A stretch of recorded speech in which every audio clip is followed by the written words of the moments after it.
Class 11th का जो next topic है वो है केमिकल बॉन्डिंग। केमिकल बॉन्डिंग एक बहुत इंपॉर्टेंट चैप्टर है। इस चैप्टर के अंदर आप ये चीज स्टडी करोगे कि क्यों इस दुनिया में जो तमाम एटम्स है वो एक दूसरे के साथ जुड़ने की कोशिश कर रहे हैं। क्या जरूरत पड़ रही है ऐसी एटम्स को कि वो दूसरे एटम से लिंक करने की कोशिश कर रहे हैं। कुछ एलिमेंट्स ऐसे भी है जो कभी भी दूसरे किसी एलिमेंट से नहीं जुड़ते, जैसे जिनको आप केमिस्ट्री के अंदर नोबल एलिमेंट्स के नाम से जाने जाते हो, helium, neon, krypton, xenon, argon. ये जो एलिमेंट्स है ये कभी किसी से रिएक्ट नहीं करते। इनमें ऐसी क्या खास बात है ये रिएक्ट नहीं करते, और बाकियों में ऐसी क्या कमी है जो वो रिएक्ट कर रहे हैं और नए कंपाउंड्स बना रहे हैं।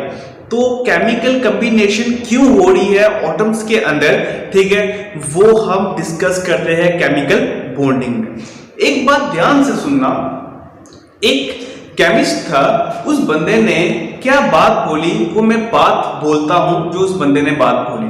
उसने बोला कि जब एटम्स होते हैं ना, एटम्स इस किस्म से स्टेबल होते हैं कि उनकी वैलेंस शेल पे नोबल गैस कॉन्फ़िगरेशन अटेन की जा सके। इस बात का मतलब क्या है मैं अभी बताता हूं, ध्यान से सुनना। जैसे मेरे पास जो नोबल एलिमेंट्स कौन से होते हैं मैं उनके बारे में बताता हूं। एक आ गया हीलियम, एक आ गया neon, argon, krypton, xenon. Helium जो है वो फर्स्ट पीरियड से बिलोंग करता है, तो इसके अंदर फिलिंग हो रही है सिर्फ और सिर्फ फर्स्ट शेल की, ठीक है। इसके अंदर फिलिंग होती है n = 1 शेल की। आपको पता है एटॉमिक स्ट्रक्चर में आपने ये पढ़ा n = 1 शेल। जो n = 1 शेल होती है उस शेल में एक ही सब शेल होती है जिसको आप बोलते हो s सब शेल, और उसी के अंदर एक ही ऑर्बिटल होता है जिसको बोलते हैं 1s ऑर्बिटल। और एक ऑर्बिटल में according to Pauli exclusion principle उसके अंदर मैक्सिमम इलेक्ट्रॉन की एकोमोडेशन होती है 2, ठीक है। और हीलियम का एटॉमिक नंबर होता है 2। इसका मतलब इसके पास नंबर ऑफ प्रोटॉन्स भी 2 है और नंबर ऑफ इलेक्ट्रॉन्स भी 2 है। वो 2 इलेक्ट्रॉन्स 1s में फील्ड होते हैं, तो इसकी इलेक्ट्रॉनिक कॉन्फ़िगरेशन बन जाती है 1s2। देखिए इसके अंदर जो एक शेल थी ना, उसके अंदर जो एक सब शेल थी और उसके अंदर जो ऑर्बिटल था वो कंप्लीटली फिल्ड है हीलियम के केस में। अब मैं सेकंड बात करता हूं नियॉन की, ठीक है। इसमें फिलिंग होती है n = 2 शेल, ठीक है। n = 2 shell. जो सेकंड शेल होती है उसके अंदर 2 सब शेल्स होती है। एटॉमिक स्ट्रक्चर की वीडियोस देखो आपको सब पता चल जाएगा। उसमें 2s और 2p प्रेजेंट होती है। जो 2s है उसके अंदर एक ऑर्बिटल होता है और 2p के अंदर 3 ऑर्बिटल्स होते हैं। टोटल 3 + 1 4 ऑर्बिटल और मैक्सिमम इलेक्ट्रॉन की एकोमोडेशन 8, क्योंकि एक ऑर्बिटल्स में 2 इलेक्ट्रॉन फील्ड हो सकते हैं। तो इसमें n = 2 शेल में मैक्सिमम 8 इलेक्ट्रॉन जा सकते हैं। हीलियम नियॉन का जो एटॉमिक नंबर होता है वो 10, ठीक है। पहली शेल में 2 और दूसरी शेल में 8। इसका मतलब जो इसकी इलेक्ट्रॉनिक कॉन्फ़िगरेशन है वो है 1s2 2s2 2p6। देखिए इस कॉन्फ़िगरेशन में जो सेकंड शेल है ना उसमें वो कंप्लीटली फिल्ड है, ठीक है। इसलिए ठीक है जो ये वाले दोनों कंपाउंड्स हैं, ठीक है, दोनों एलिमेंट्स हैं, ये कभी भी किसी दूसरे एलिमेंट के साथ कंबाइन नहीं करते। क्यों? क्योंकि इनकी जो वैलेंस शेल है वो फुली फिल्ड होती है। सिमिलरली जो आर्गन है, ठीक है, उसमें फिलिंग होती है n = 3 शेल की, और n = 3 शेल पे, ठीक है, जो ठीक है इसकी जो फिलिंग होती है n = 3 शेल की, और अकॉर्डिंगली इसकी इलेक्ट्रॉनिक कॉन्फ़िगरेशन होती है, ठीक है, 1s2 2s2 2p6 3s2 3p6। अभी देखो आपको एक बात ये पता है कि अभी इसके पास 3d भी प्रेजेंट है। फिर ये क्यों स्टेबल है? वो इसलिए स्टेबल है अकॉर्डिंग टू बॉडी रूल, ठीक है। अगर आप नेक्स्ट इलेक्ट्रॉन इसमें और डालोगे, ठीक है, एक इलेक्ट्रॉन और इसमें ऐड करोगे, वो 3d में नहीं फील्ड होगा, वो 4s में फील्ड होगा। क्यों? क्योंकि जो 4s है ना अकॉर्डिंग टू n+l रूल, ठीक है, उसकी एनर्जी कम होती है as comparison to 3d orbitals, ठीक है। 4s की एनर्जी कम होती है as comparison to 3d orbitals, इसलिए आप एडिशनल इलेक्ट्रॉन ऐड करोगे आर्गन में तो वो 4s में जाएगा ना कि 3d में जाएगा। इन बातों से मुझे ये बात पता चली कि जो इनकी शेल्स जो होती है वो कंप्लीट होती है। जो वैलेंस शेल उस शेल को बोला जाता है, जैसे इसमें हीलियम के केस में सिर्फ 1s ही सब शेल है और यही इसकी वैलेंस सब शेल है। लेकिन नियॉन के केस में दो शेल्स है, n=1 और n=2। जो लास्ट वाली शेल है ना n=2, उसको बोला जाता है वैलेंस शेल। और इसमें ठीक है 3 शेल्स है, n=1, n=2, n=3। जो n=3 जो लास्ट शेल है ना उसको बोला जाता है वैलेंस शेल। ठीक है, तो मैंने इस बातों से ये कंक्लूड किया जो इनकी वैलेंस शेल्स होती है वो कंप्लीटली फिल्ड होती है। ठीक है, इसलिए ठीक है ये एलिमेंट्स या ये एटम्स ठीक है पार्टिसिपेट नहीं करते बॉन्डिंग पे। ठीक है, ये पार्टिसिपेट नहीं करते बॉन्डिंग में। ठीक है, इनको बोला जाता है जीरो बॉन्डिंग एलिमेंट्स। ठीक है, मतलब जो एलिमेंट्स ठीक है बॉन्डिंग में पार्टिसिपेट ना करें। उसके बाद कुछ ऐसे एलिमेंट्स होते हैं ठीक है जिनकी नोबल गैस कॉन्फ़िगरेशन नहीं होती खुद, लेकिन वो क्या करते हैं अपनी आप की कॉन्फ़िगरेशन को नोबल गैस कॉन्फ़िगरेशन करने के लिए ठीक है वो क्या करते हैं किसी दूसरे एटम से केमिकली कंबाइन करते हैं और नए मॉलिक्यूल्स या कंपाउंड्स फॉर्मेशन करते हैं। ठीक है, उनके पीछे रीजन क्या है कि वो क्यों केमिकल कॉम्बिनेशन कर रहे हैं। वो रीजन ये है कि वो अपने आप को नोबल गैस कॉन्फ़िगरेशन की जैसी अचीव करने के लिए ठीक है वो क्या करते हैं केमिकल बॉन्डिंग में पार्टिसिपेट करते हैं। अब मैं आपको ये बात बताऊंगा कि एक ने बात तो ये बोल दी कि मैंने ये बात आपको बता दी कि क्यों एलिमेंट्स कंबाइन करते हैं। एलिमेंट्स इसलिए कंबाइन करते हैं कि वो अपनी आउटर इलेक्ट्रॉनिक कॉन्फ़िगरेशन को नियरेस्ट नोबल गैस कॉन्फ़िगरेशन की से अचीव कर सके, इसलिए वो एलिमेंट पार्टिसिपेट करते हैं बॉन्डिंग में। अब दूसरी बात मैं ये बात बताऊंगा कि कितने किस्म से ठीक है एक एलिमेंट खुद नोबल गैस कॉन्फ़िगरेशन अचीव कर सकता है। फिलहाल इन जनरल तो मैं बोलता हूं ये बात ठीक है ये दो किस्म से की जाती है, एक थ्रू कंप्लीट इलेक्ट्रॉन ट्रांसफर और दूसरा बाय म्यूचुअल शेयरिंग। ठीक है, जो पहला प्रोसेस है जिसमें मतलब electron atom Nobel gas configuration achieve करता है बाय कंप्लीट ट्रांसफर।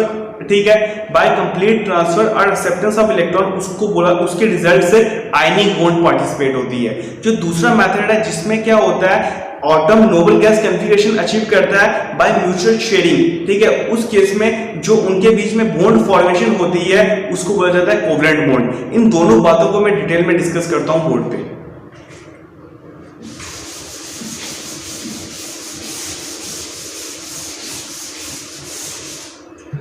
मैं सबसे पहले आयनिक बॉन्ड की बात बताता हूं। ठीक है, आयनिक बॉन्ड क्या होती है।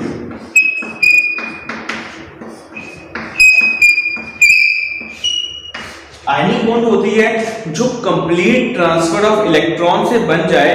ठीक है, और जिसमें ठीक है बॉन्डिंग ठीक है इलेक्ट्रोस्टैटिक इन नेचर हो। ठीक है, उस बॉन्ड को बोला जाता है आयनिक बॉन्ड।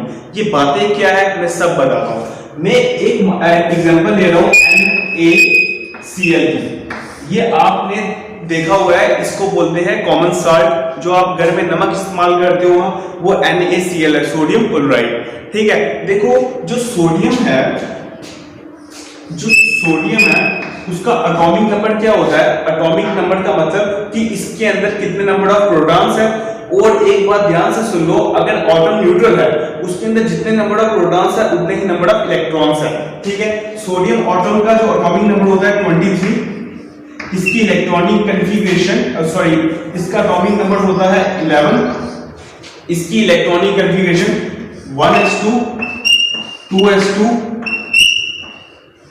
2p6 3s1।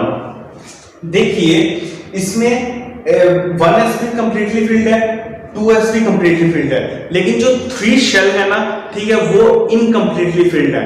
मतलब उसमें ना कंप्लीट जितने इलेक्ट्रॉन्स थे ना, जितने इलेक्ट्रॉन्स होने चाहिए ना इसको नोबल गैस कॉन्फ़िगरेशन अचीव करने के लिए उतने नहीं है। देखिए ये सोडियम एटम ठीक है स्टेबल दो किस्म से हो सकता है। पहली पॉसिबिलिटी ये है कि ये अपनी कॉन्फ़िगरेशन आर्गॉन जितनी कर दे, मतलब आर्गॉन का मतलब ये 7 इलेक्ट्रॉन और एक्सेप्ट कर ले। और दूसरी पॉसिबिलिटी ये है कि ये 1 इलेक्ट्रॉन लूज कर दे और अपनी कॉन्फ़िगरेशन नियॉन के पास कर दे। मतलब दो तरीके से ये सोडियम नोबल एलिमेंट बन सकता है। एक तो 7 इलेक्ट्रॉन ऐड करने से, अगर ये 7 इलेक्ट्रॉन अपने अंदर एक्सेप्ट करेगा तो ये आर्गन बन जाएगा। ठीक है, आर्गन के वैलेंस शेल में जितने इलेक्ट्रॉन होते हैं उतने इसके इलेक्ट्रॉन हो जाएंगे। या दूसरी पॉसिबिलिटी ये है कि ये अपना 1 इलेक्ट्रॉन लूज कर दे और जो इसका नियॉन है ना उतने इसके इलेक्ट्रॉन्स हो जाएंगे बैलेंस शेल में और ये स्टेबल हो जाएगा।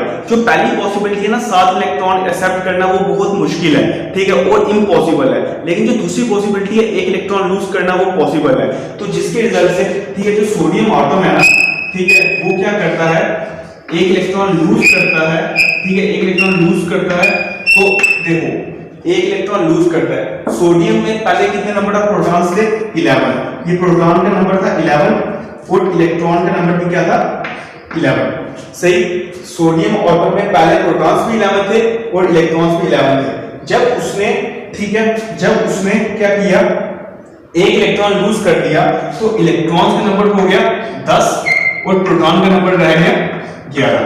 तो पहले क्या हो रहा था, 11 प्रोटॉन्स ने 11 इलेक्ट्रॉन्स को, ठीक है, 11 प्रोटॉन्स ने 11 इलेक्ट्रॉन्स को, ठीक है, protons positive charge, electrons negative charge, 11 protons ने 11 इलेक्ट्रॉन्स का जो चार्ज था वो कैंसिल किया हुआ था। लेकिन अब 10 प्रोटॉन ने 10 इलेक्ट्रॉन का चार्ज कैंसिल किया हुआ है। अभी इसमें 1 प्रोटॉन क्या हो गया, एक्स्ट्रा, ठीक है, क्योंकि 1 इलेक्ट्रॉन निकला, ठीक है, तो 1 प्रोटॉन क्या हो गया, एक्स्ट्रा।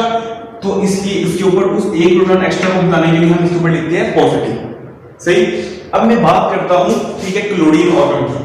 जो क्लोरीन एटम है, जो क्लोरीन एटम है, ठीक है, जो क्लोरीन एटम है, ध्यान से सुनना, मैं अब लिखता हूं क्लोरीन एटम की बात। जो क्लोरीन एटम है, ठीक है, उसकी एटॉमिक नंबर होता है 17।